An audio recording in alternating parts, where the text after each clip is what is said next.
Well, welcome back.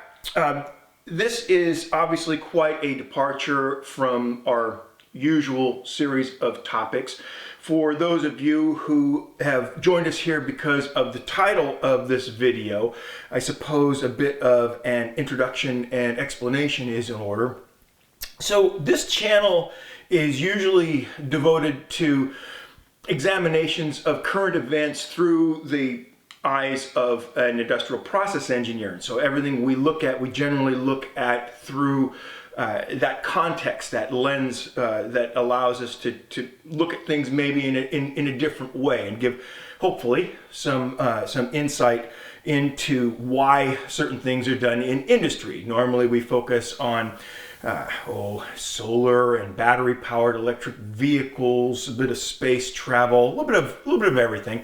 And so I do invite those that are joining here for this video's title to go ahead and look at some of the other content. Maybe it's something that you're interested in. But what do I think qualifies me to shoot my mouth off about this situation? And from another life of mine, back between about 1990, 1991 through to the early 2000s, I actually moonlighted as an active combatant. Did a bit of choreography for stage combat. We'll talk a little bit about that, as well as some Wild West events, which really more relate to what we're going to talk a little bit about with the shooting. But let's go back a little bit even further than that. Growing up, I spent a great deal of time with my uncle, who was a homicide detective for San Diego. And that is really where I got my introduction to firearms safety. And that carried with me. I did some instruction for qualifications while I was in the U.S. Coast Guard. And just all my life I've spent around firearms. And so that was certainly something that helped me out when doing some of these Wild West events and that kind of a thing. But in 1990, 1991, I studied at the University of Las Vegas in Nevada with the Society of American Fight Directors. And after that, did, again, like I said, some choreography for stage. And the stage choreography is really an interesting part of all of this because we used real weapons. Now, that isn't to say that they were sharp. They're not sharp and they're not particularly pointy, but they're not retractable and they are solid. Right? So when you're fighting in close proximity, even with your fists are very dangerous.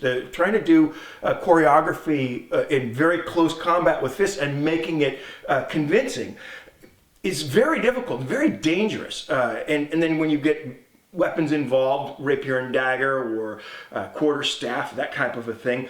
Again, it's very, very dangerous. You wind up with a lot of injuries to the hands and whatnot while you're, even just while you're practicing, while you're working out the movements.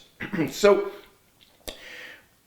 once you start getting into things like Wild West or cinematography, then it really does become even an entirely different ballgame.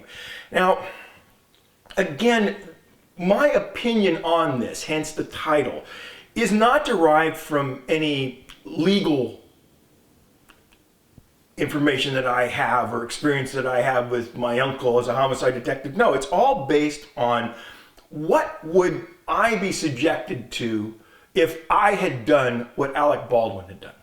What would I do as a juror if I was given Alec Baldwin's case? If I was a juror on Alec Baldwin's case, how would I react to that? And that would all be based on what I'm going to show you next.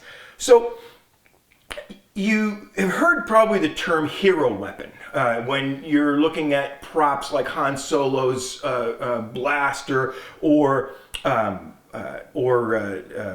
lightsaber or that type of a thing. And I'll show you one copy of a hero weapon in a second. We'll go into that.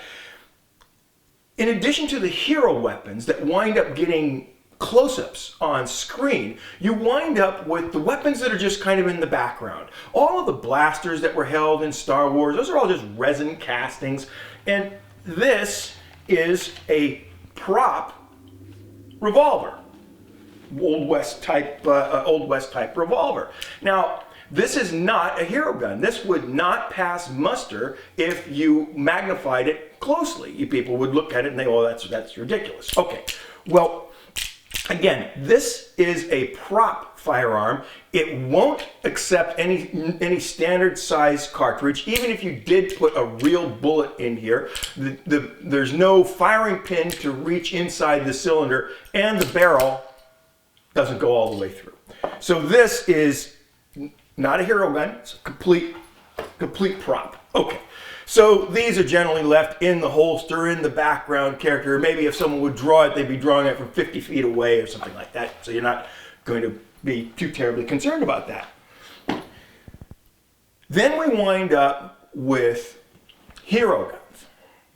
Now, hero guns are firearms or other props, other weapons, a bit of sword or whatever, that they're designed to be seen from a very close distance, and they might even need to be seen discharging from a very close distance. So one of the questions that I hear a lot of folks ask is, well, why did they have a real gun on the set? It isn't as much about the real gun as it is about how the firearm is handled. The reason there's a real gun on the set is because most hero weapons have actual firearms inside them so that they can be fired using a blank cartridge. And a great example of that is Deckard's PKD from Blade Runner.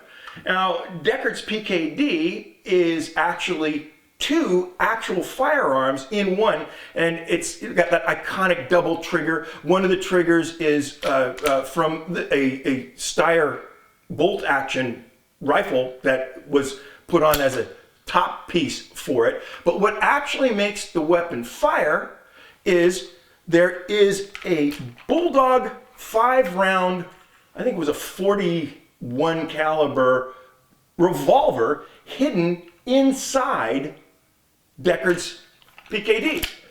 And they did that so that he could actually fire it and you would get a muzzle flash. Now, obviously, they're not going to want to put real bullets in here, but it's a real gun because it has to handle the chamber pressure and all of that. And so they used an actual firearm hidden inside the hero gun so that it would actually discharge. Before we talk about the safety that's involved in that, let's talk a little bit about what Alec Baldwin had. If he didn't have this exact type of firearm from Uberti, he probably had something very close. This is a replica firearm, modern firearm, again, checked. Now, the running joke about checking a 6-shooter is that how many cylinders do you check on a 6-shooter? You check 12. That's the running joke. You run the cylinder twice to make sure that there's nothing in it. Okay.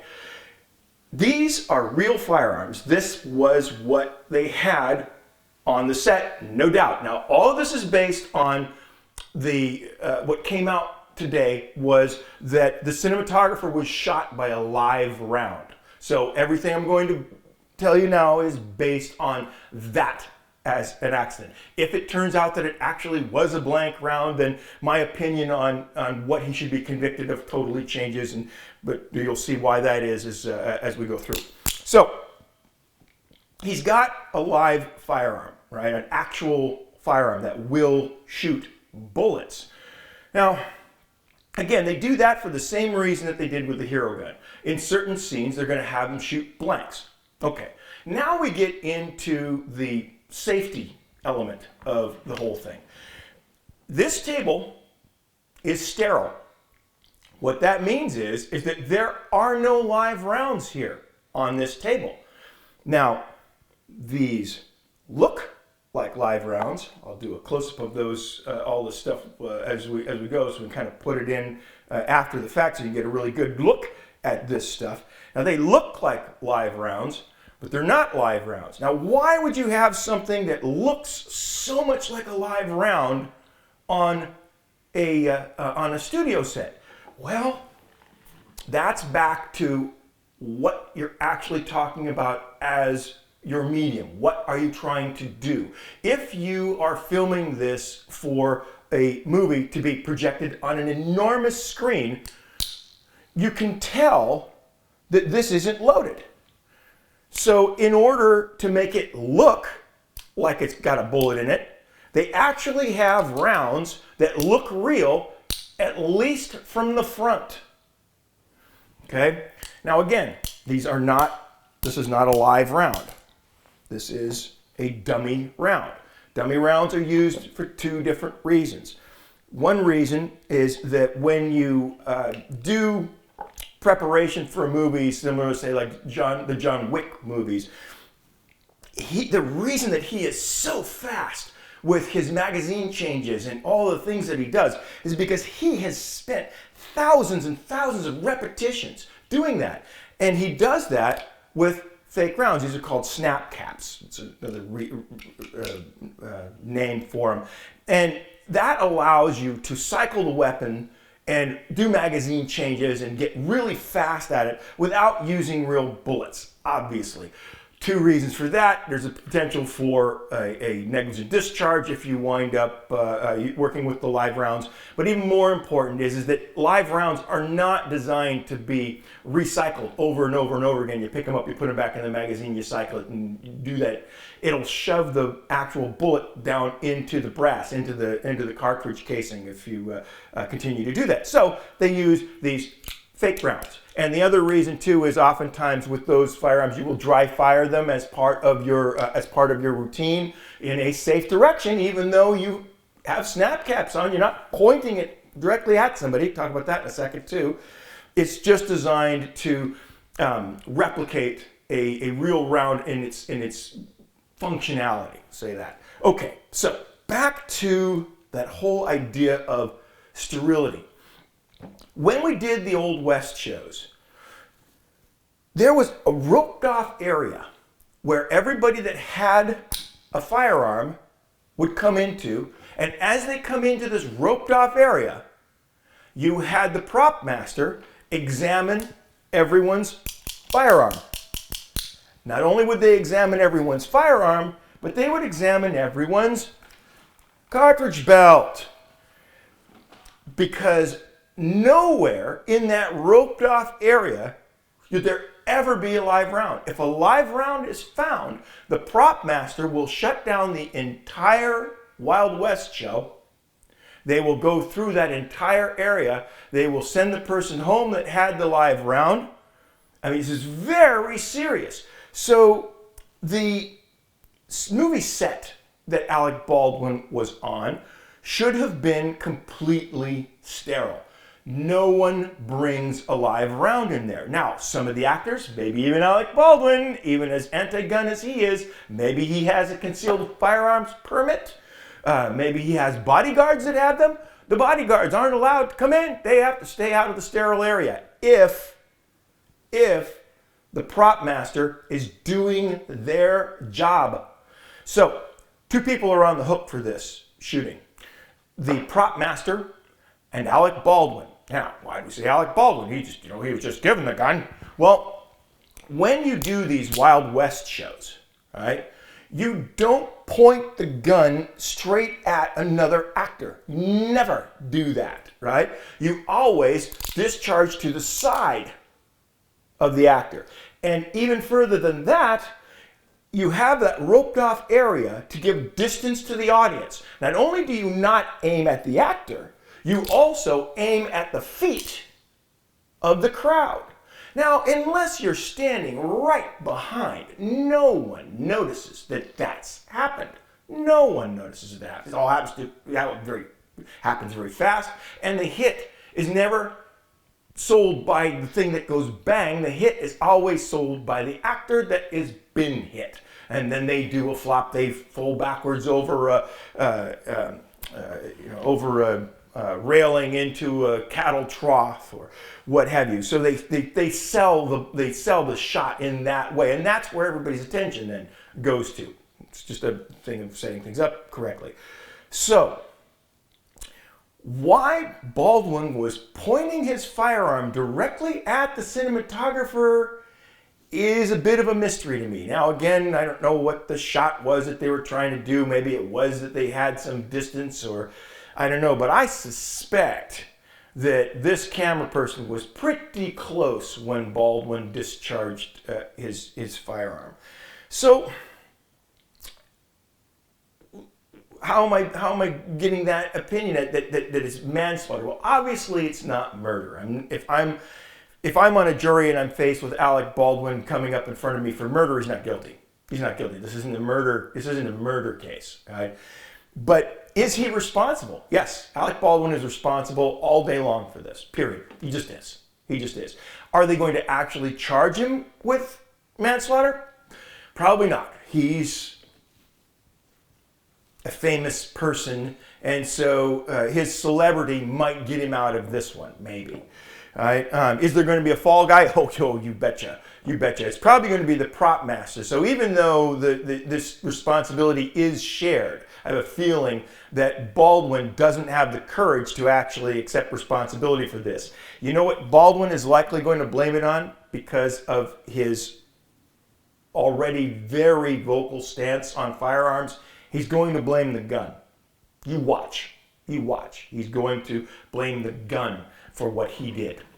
So, hope you found that interesting. It's just a little something that I felt was necessary to go into. I know it's not something that, obviously not a topic that we usually cover, but it was something that touched on things that I had experience with personally, and certainly left me with some very strong opinions as to who's responsible for this ultimately. And so thanks for tuning in, and I hope that maybe this has brought us some new interest in some of the technical topics that we cover. Thanks.